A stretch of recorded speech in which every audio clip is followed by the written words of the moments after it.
to see everyone. What we'll do is we'll have him give a 10-minute or so update somewhere in that area. I think the question portion of it is going to be really what y'all are here for, to learn a little bit more about. And then we want to hear from everybody in the room and have everybody introduce themselves. So please hang in for that. And so without further ado, can I introduce our Alan Joe Murphy, our Livingston Parish Public School Superintendent. Thank you, April. I appreciate it very, very much. Thank you for the opportunity to be able to speak to this group today. It's very important that we try to maintain as much communication as we can during this period of time.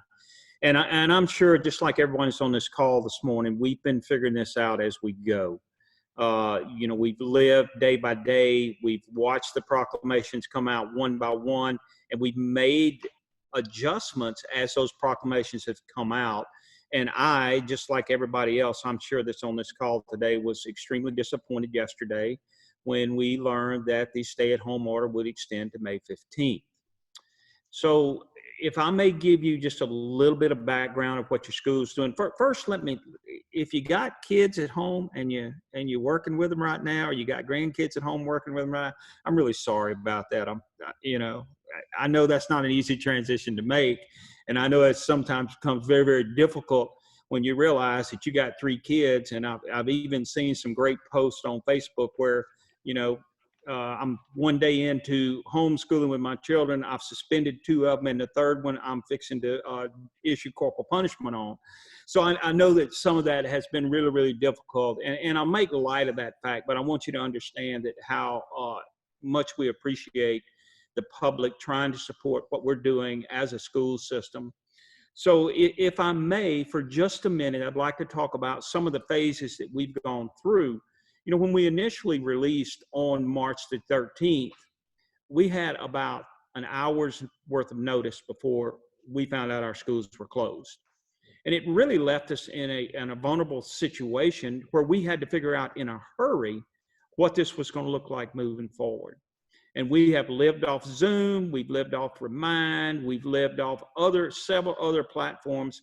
And our initial focus was just to be sure we connected with our kids as they were no longer on our campuses.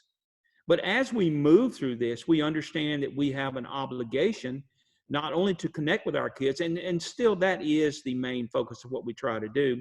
We also have an obligation to try to educate our children to the best of our abilities, given the circumstances that we have. And we've made several adjustments as we move through this to try to extend. We are now no longer referring to it as remote learning or distance education. We're now been told that we must refer to it as continuous education. And we are very, very concerned. You know, our kids will miss approximately 8 weeks of face-to-face instruction if you take us to May 22nd. And I want you to know that one of the most difficult things that we have to face is figuring out what educational learning looks like at every grade level. At the high school level, it becomes a little bit easier for us to communicate, to have those expectations, to make sure that we're connecting with those students and delivering content. And we're working really hard on that until we reach May 22nd. But I also want you to know that learning at a kindergarten level or a first grade level or a sixth grade level or an eighth grade level looks much different. So I'm very, very proud of my staff and our teachers who have worked so hard to try to deliver some of this instruction. We are learning as we go. Just last week, we released a lot of information regarding grading, regarding pupil promotion and retention, what that looks like. We released one document that covered K-8, and then we released a 9-12 document that also covered what that looks like. And you know, I will say probably one of the greatest challenges we have in the midst of this is our seniors. We all know that their senior year has been cut short. There are several things that go along with that that's very, very important to us. And I also sent out a letter at the same time that we announced that last week, saying we're going to postpone any graduations till at least June, because we really would like to bring back our seniors on our campuses or in a modified setting and make sure we honor those seniors. It is vitally, vitally important. It is the last time they will be associated with Livingston Parish Public Schools. So our seniors are obviously a very, very strong priority, and making sure between now and May 22nd, we've given every senior every opportunity and done everything humanly possible we can to be sure that child graduates with a diploma. And I am confident that we're covering that and that we will be able to be very, very successful with our graduating 2020 class. I don't know if you know it, this graduating 2020 class is the very same class as freshmen that suffered the flood. So, you know, I've communicated with the seniors. I've sent a video to the seniors letting them know that a lot of people are going to say you were really disadvantaged in your high school career. It's been very challenging, very difficult. But imagine what you've overcome to do that. And I cannot see how that would not better prepare you for challenges in your life as you move forward. So we're very, very sensitive to our seniors, but we also can't forget that's approximately 1,500 kids, and we service 26,000 kids. So we're still working on the other end. And I mentioned phases before, so please let me say this. As we've gone through this, we've worked through this on dates. Obviously, May 1st was going to be a big date for us when we obviously found out that the stay-at-home order would be extended to May 15th. It kind of forced us into making some decisions, not necessarily for the closure of schools. Our principals and our staff will handle the closure of schools. We'll be fine there. But we must make preparations beyond May 22nd for the summer and for next fall, because we understand one thing. We cannot be caught in a situation where we're unable to deliver education and instruction for extended periods of time if for some reason we're met with limitations during the next school year. I want to assure you that we're working extremely hard on that right now. We will be releasing very shortly our summer plans, which we did put a little bit of information out about that, but we're still refining some of that. And we are working right now on a very, very strong professional learning plan for our central office staff, for our administrative teams in our schools, and for our teachers, to be sure we establish clear learning expectations for our children as we move through the summer and into next year, given the fact that we may be faced with this again next year. We will not be unprepared. We will be ready to deliver instruction. So when we found out yesterday we could not, the stay-at-home order would be extended, we made some decisions yesterday. So I guess while I released this yesterday to principals and central office department heads at 4:03, I guess you're the first group to really hear this from our school system. Our 12-month employees will be returning to work on a modified schedule next Monday, May 4th. Now, what does that look like? We are not opening up our schools to the public because I don't know if we could meet the guideline restrictions if we did that. However, we are absolutely certain that we can call our 12-month employees back in to do some of the critical structures that we need done, the critical things that we need done, and maintain the guidelines. If you look carefully at the CISA document on essential businesses and critical services, we have some caveats in there that we think allow us to go ahead and do some things. We still have to adhere to the 6-foot distancing. We still have to adhere to the no more than 10. And by the way, we've asked on that to be clarified whether that's 10 in a single room or in a building. And we have been told it's a single room. So we will be instituting all that. We'll be providing our 12-month employees with PPEs as they return to work.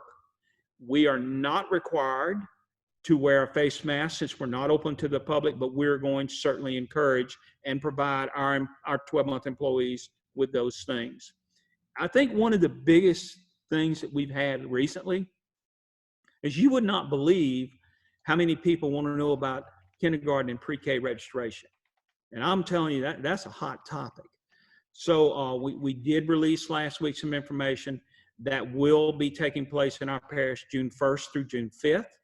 We're confident that if we're still under these same restrictions, we can make it work.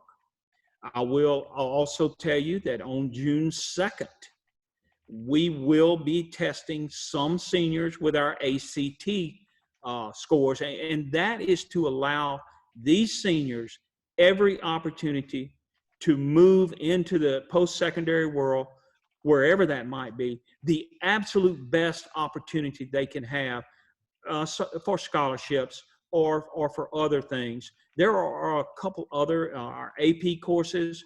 We've been allowed to test our advancement place courses online, and they will be graded online. So our AP students, which we have a ton of advanced placement students, they'll be able to get that college credit if they score sufficiently on the exam. It is an online exam. The ACT is meant to put those children in the best situation they can get when they go to enroll into post-secondary education. And I think we're going to be able to offer this summer, even though it will be remote, we will not have traditional summer schools this summer. It will be remote, and it will be remote, but we will absolutely engage on platforms such as we're on today to provide feedback for our kids. At grades K to 7, our principals are going to reach out, identify and reach out the children we think most need instruction this summer in order for them to cover some of the gaps before we get back into school next year. We're really excited about it. It looks completely different than what we're usually are able to do. So instruction will happen this summer. Instruction will happen this fall. It may be in a modified setting. We understand that. And plus, I want you to know the key for us is the professional development of our central office staff, our administrators in our schools, and also in our teachers. We have to adapt. We have to adjust. This is our new reality. And actually, I like a challenge. We've had several. I don't mind them. And I'm absolutely confident that our staff can rise to the occasion for that. So that is a brief overview of what's going on with the schools right now. Next Monday, our 12-month employees will be returning to work, and we will be working on all those things as we move forward. And April, if you have questions on chat that you would like for me to answer at this point in time, I'd be happy to try to answer them. The first one was mainly for me. I was curious what was what classified as a 12-month employee. In the education world, a 12-month employee is an employee who works 240 days a year. Let me give you an example. I think this is probably what you're really asking. Most of the people on, and I think Mr. Perrell, who is one of my assistant superintendents, probably sent some of this on chat right now so that you may read it instead of just listening to somebody run off the mouth like me.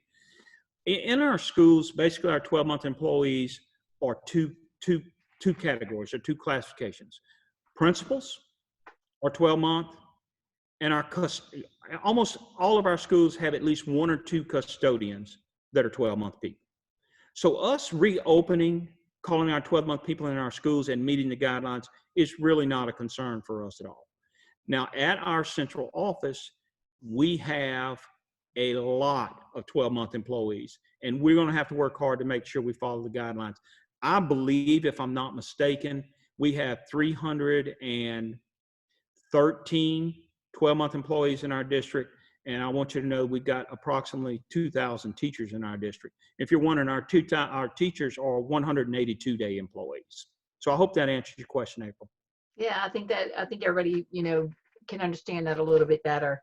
One of the questions are, will students be able to participate in summer learning even if they're not required? Yes, they would.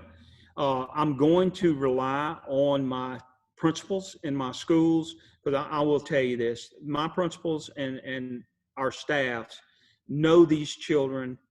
Lord have mercy, they know them by their first and last name, almost all of them. Now we are going to identify some children that we think can benefit, but our principals and our staff will reach out to the parents on each individual site, and they will try to engage those children in summer learning. Now, I will say this, it is going to be dependent upon the household to carry through on some of the things that we're going to try to do. And it's really not, this summer is usually about remediation. It's not about remediation this summer in K to 8. It's about enrichment this summer in K to 8 and filling in some of those gaps. So it does look different than what we've done in the past. So I think one of the things he wanted to touch on more, so if a principal didn't reach out to my children, my students, could I request that they participate? That's going to be That's going to fall with them. yes, you're going to have to contact, if you have a child in a school and you're concerned about that child's education, then I would ask that you reach out individually to our principals, whatever school that child goes to, and our principals will be happy to engage in a conversation with you on that. We've learned, I had a conversation yesterday with a business owner, and one of the things that this really amplified was the lack of internet service in Absolutely. these remote areas, that kind of thing. So I don't know if y'all have figured, we were supposed to have somebody from Cox Business on here. I didn't see him come through. If he did, Christine, if you can help me find him, if he does come into it, shoot me a text over. But so there's that. How are y'all working through that challenge? And then the next one, Dale already is asking, do all K through 12 students have access to a laptop, and how are y'all funding those? Okay, and I'll be happy to talk on that, even though I probably can't. I wouldn't want you to put it in blood today, but I think I'll probably have an answer by the end of this week. I will tell you, our greatest concern is the access piece on this. Mm-hmm. But we have been working with the State Department of Education. We've been working with some private vendors. We know there are some opportunities out there for some of our internet service providers to provide service for our children. We are currently working right now, and I think it's actually ready, but I haven't got a chance to talk to my technology director this morning on a technology plan moving forward. That technology plan would include, first of all, professional learning so that we're able to effectively deliver instruction. It would be the purchasing of devices at our level, so that if we have a child that does not have a device, we could provide that child with a device. We're looking at a couple different options on access. One of the things that I'm really excited about is we're looking at possibly purchasing a large number of hotspots, but then we're also looking at installing access points in remote areas in our parish. Now that might be in conjunction with a church or a civic organization or somewhere where we actually install an access point and boost the signal so that we can connect all our children. Will we reach every child in every household? I think that might be a little bit difficult for us to do, but we are absolutely confident from a device standpoint and from an access standpoint, we're going to be able to do that. And I think the other question is kind of where are you going to fund this? Well, I've got a call tomorrow, and I'm hoping they make all my dreams come true. As you know, Congress passed what they call the CARE Act funds. And within the CARE Act funds, there is a dedicated amount, $13.5 billion, that was dedicated to K-12 education. Livingston Parish Public Schools will obviously get that. We've been in close contact with the state. The state does not absolutely have the finals on that yet, but I will let you know that I have a webinar tomorrow at 1 o'clock, and I'm hoping to have some answers on funding and how we move forward, from this point forward. So just like all the small businesses out there waiting for their money, we're also kind of in a holding pattern, but we expect that to come to an end here very, very shortly. Well, look, we think everybody's interdependent. So you got to have business, you got to have the school system, you have to have it all. My experience post-flood and post-disaster, that the number one thing that people are always willing to help with financially, large corporations, smaller businesses, all of them, is to make sure that students are educated and have the things that they need. So it's always it's always a good thing to see that piece. I read something you did, I think it was an article maybe with the Advocate, saying that if a student had a D, that they were good to go. If they had an A, B, or C, they could fall to a D. Tell me how that works. So Yeah. how's the grading working through this? What you're basically referring to is our 9 to 12 policy on grading and pupil progression.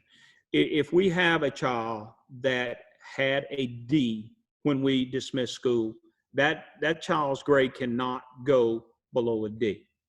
However, we also have to have some accountability on some things that we're doing, where if we have a child who has not participated in opportunities that we've given them, then there is a chance that that child's grade could slip a grade.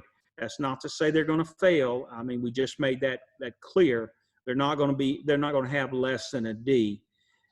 We felt like that we had to have some accountability now that we know that we're out of school until May 22nd. And I want you to note that policy's in place at 9 to 12.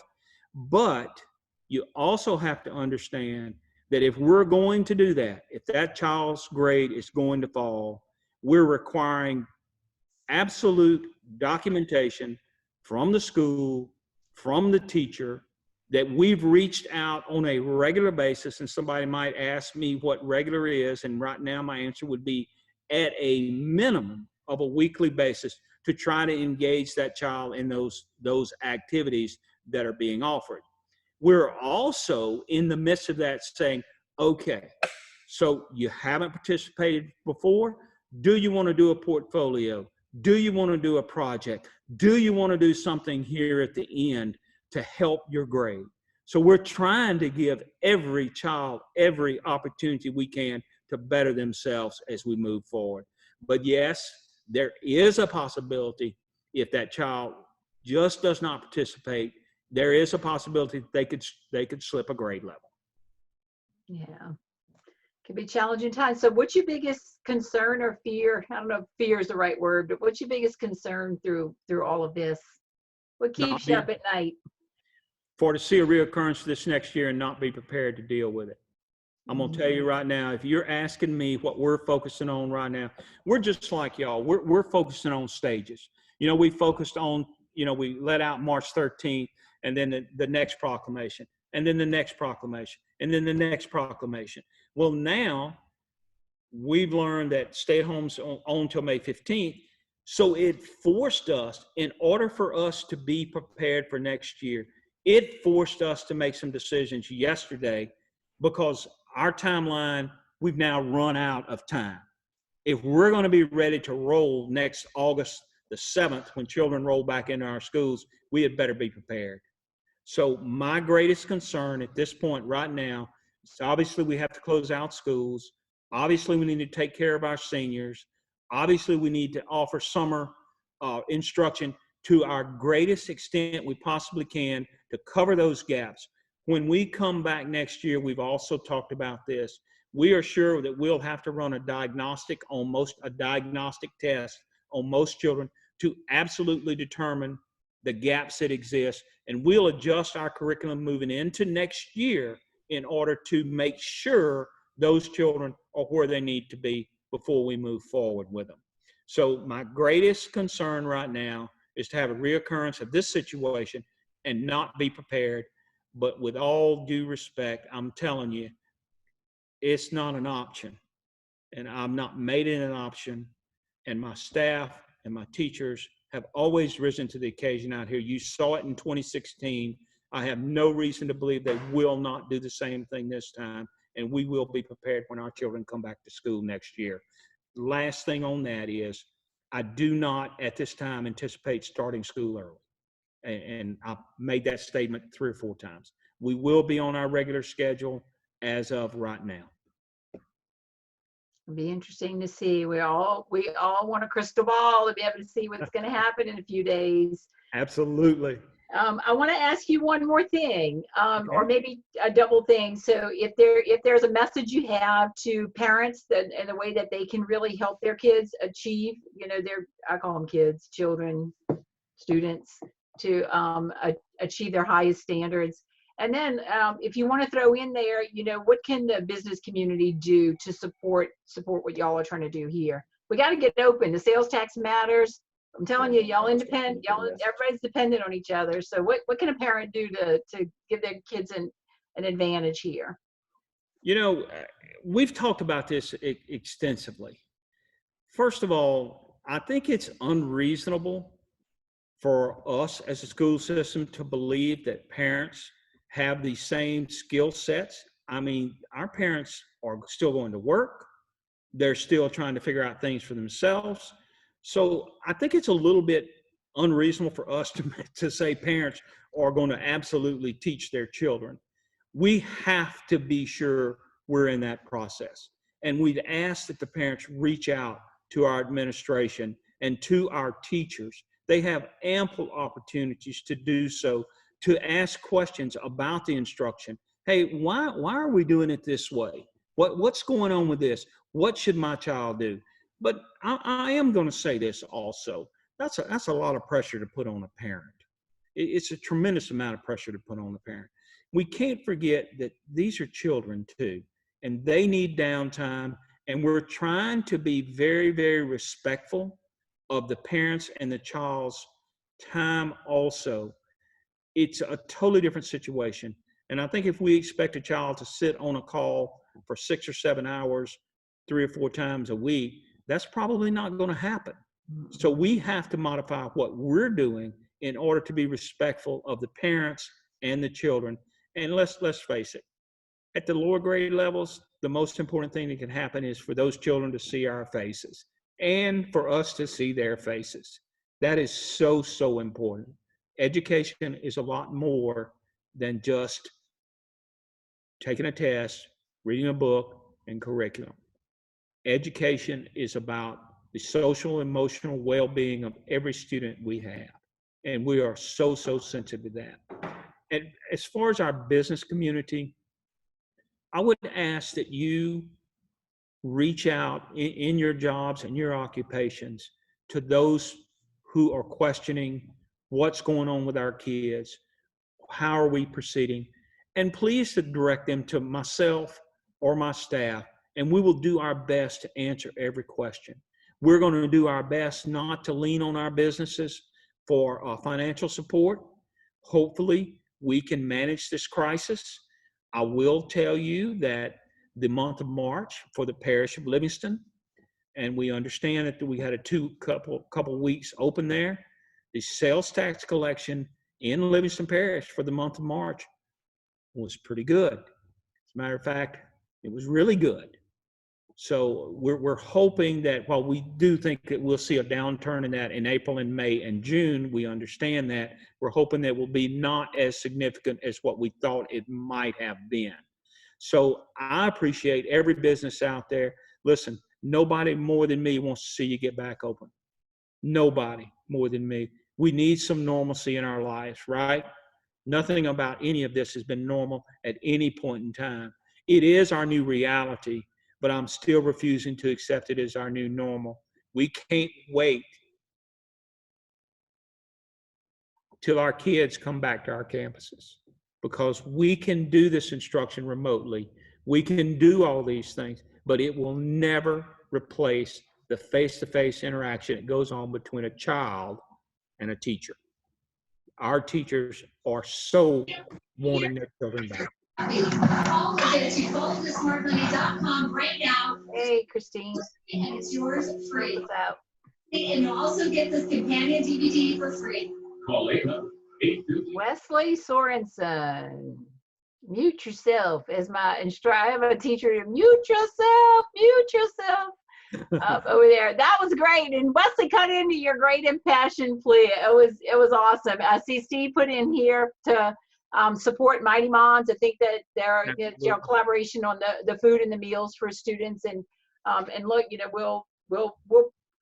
we'll break y'all up into groups if you don't mind, and if y'all would stay on. So what we're doing is people are getting into smaller groups, and they'll have a chance to maybe ask you some things a little more directly. And Okay. so you'll be in a group of 5 or 6 in the room. So we're gonna. If I may, for just a second, Sure. and I'm sorry, I neglected to do this. I want to talk about the meal program for just a minute. You know, we're contracted with Emergency Meals to Go, which is out of Baylor. It's a poverty institute out of Baylor University. We are contracted with more than 15,000 kids, and those services have begun. We are facing a little bit of delivery dilemma on some of this because, to be honest with you, USPS and UPS is just a little bit overwhelmed with the size of this. But we just had communications with them last night. They are working. They're adding trucks. They're adding staff. And I know a lot of people have received these meals already, but we still got some that we're waiting. But we certainly hoping to fix that, or hoping to get those meals delivered. And I will also tell you that just last night we added 400 more children to the list. The program allowed us to add 400 more children, and we're really excited about that. Thank you, April. I'm sorry I didn't mention that to begin with. No, it's all good. It's all good. So I know people are kind of jumping off. So we do want to, we promised you we'd give y'all a minute to interact with each other. We appreciate you coming on. I think it was a great talk, and y'all all like give me happy hands or something. And let me know how y'all felt about it. We'll be downloading this and putting it on our YouTube channel and sharing it out so people can go and watch it. So they thought it was great information. Everybody's really appreciative of it. So we'll end it there. We'll put you in your chat rooms. We appreciate everyone coming on to this. I do want to take 1 second, and I forgot I was going to